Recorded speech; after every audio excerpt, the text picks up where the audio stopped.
کو میکنی؟ من در تلویزیون کار میزنم. خیلی بیشی همونجا کو سر میکنی بیشی. همینجا بشینم. اخبار گفته. پولت اینمونم. السلام علیکم تماشاگران عزتمند. اینک برنامه اطلاعاتی اخبار است رسانه‌ای توسط به شما میستر کلی.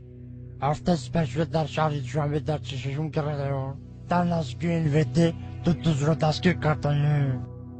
صدراعظم نجمی و برنامه خفی ساعت 12 شب بین تیغوراتگری از خونه بیرون شده و خونه عبیدالله سعدلو حمله کردند.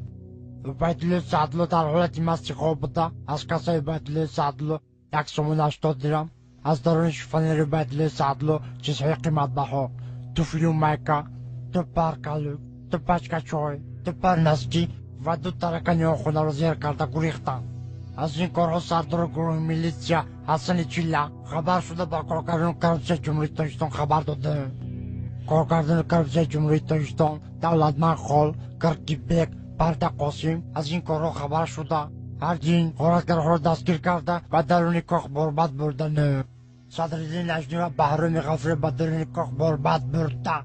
صدراعظم نجمیدین زدن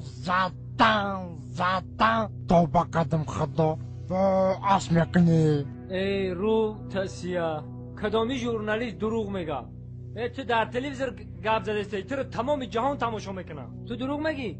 تو رو خلق میدونه چیکار میکنه؟ سنگ شپت میکنه.